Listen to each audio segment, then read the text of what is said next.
My name is Dale Hayes. I'm a registered dietitian with over 20 years experience in school nutrition, training, marketing, and promotion.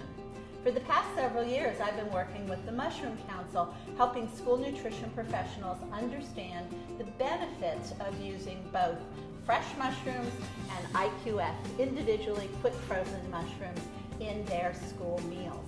Today, I'm in the Raymond Elementary School in Maine, the Wyndham Raymond School District, and I'm with their chef, Chef Samantha Gasborough. Sam, thank you for having us in your kitchen here today at Raymond Elementary School. It's been a pleasure to work with you to see all the ways that schools can use IQF mushrooms in planning their school meals.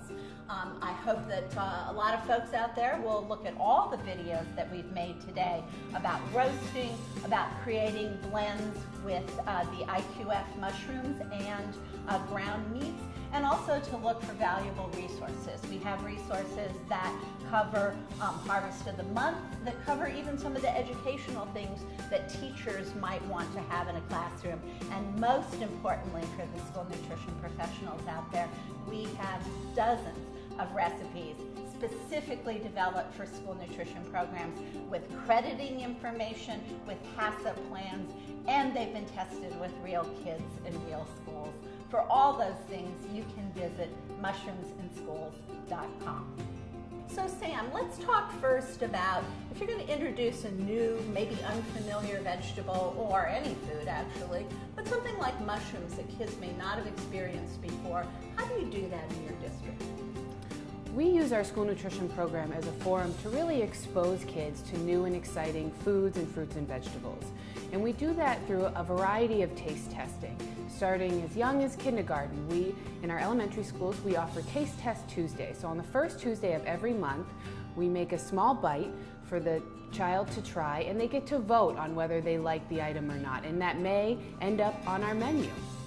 I think it's so important to give kids a voice in what's on the menu and also in saying whether they like something or not. We also know that children need multiple exposures. They may not like it the first time, but the next time they see it on a menu, they do. What about older students? Are you doing something in middle and high school? For the older students, we do more in-classroom nutrition education as a part of the health class at the middle school and high school levels. This has been a great avenue for food adventures and getting kids more hands-on with cooking in the classroom. So that's been very successful because we'll actually make menu items with the kids and they'll see it on the salad bar. And I think mushrooms are such an exciting way to do food adventures and to introduce different ethnic cuisines as well. Do you have a cooking club, do you? We do. At the elementary school and middle school level, we have a cooking club, an after-school cooking club, where the kids actually are making menu items to try and then bring home for their parents to try as well. So then they see those menus and items on the lunch line and they're more inclined to take them and eat them because they know what's in it. So I think one of the important things is whenever you're introducing a new food in a school program, what you want to do is provide multiple taste opportunities. The other thing that can be very helpful, and what's available on the mushroom website, mushroomsinschools.com, is some Harvest of the Month information. So if you're looking for a nutrition background or even some in-class activities, those are there. Another very fun thing that I've seen done in a lot of science classes is the mushroom growing kits. The point is, no matter what you're introducing to kids, make it fun, make it educational, and repeat it over and over again. Dale, some parents have questions about food allergens. Can you share some facts about food allergens and mushrooms? Absolutely, Sam. We all take food allergies very seriously, and especially in schools where you're feeding a number of children at one time. The really good news is that there are a few allergies to mushrooms, but it turns out they're very rare.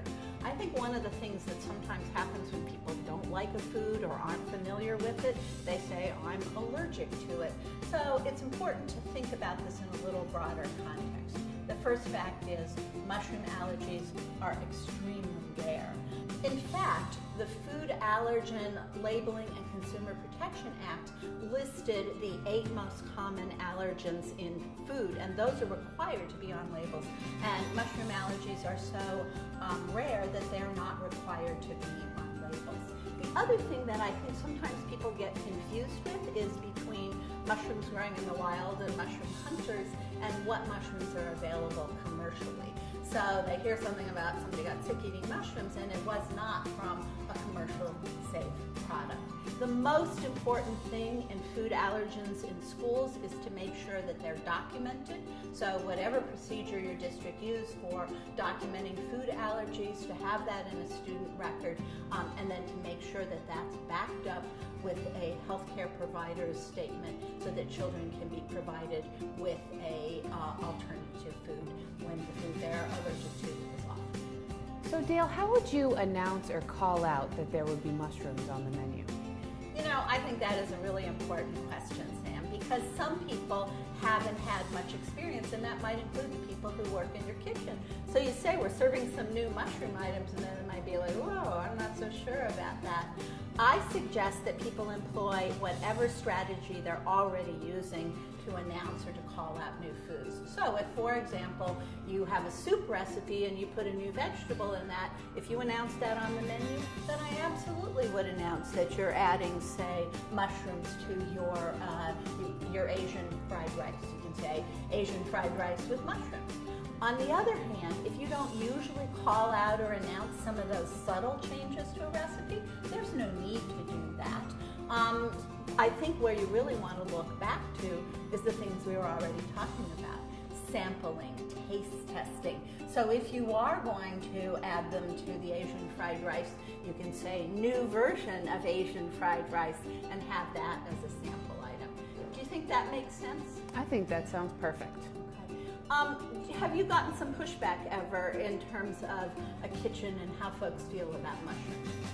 Sometimes there is a bias against mushrooms and even other fruits and vegetables that might come in our kitchen that aren't standard, but I think having a protocol and a way to explain to our staff how to do it would make that easier. In fact, I think you have to taste test items with staff just like you do with Absolutely. children. And one thing I do want to say is it's always really important to have recipes and ingredient lists available on your website or in the office. So if any family has any concerns or question about what's offered, you have the documentation for that. That's great. Dale, today we've talked a lot about USDA food mushrooms. Can you tell me a little bit more about practical uses for fresh mushrooms in schools? I'm so glad you asked about fresh mushrooms. I think those are one of the most exciting ways to actually serve mushrooms in schools. The really good news about mushrooms is they're grown throughout the year, and they're grown in every region of the U.S. I often recommend them to a district as a harvest of the month during the winter, because sometimes it's hard to have a fresh fruit or vegetable, say, in the northern parts of the U.S., but mushrooms, they're available any month of the year. And then there are all sorts of ways that you can incorporate them on a menu. The easiest one, of course, is to have sliced mushrooms on a salad bar, and I've heard those just disappear when you put them out on a salad bar. Or you can say slice a mushroom on top of a side salad. The other thing that you can do is use mushrooms for meatless entrees. We have more and more students who are looking for an alternative, and you can grill mushrooms, you can put them in a sandwich or in a panini, say with grilled cheese or something like that. So again, whether they're fresh or frozen, there are all sorts of exciting ways that people can incorporate mushrooms in their meals. For dozens of recipes specifically designed for school nutrition menus, visit mushroomsinschools.com.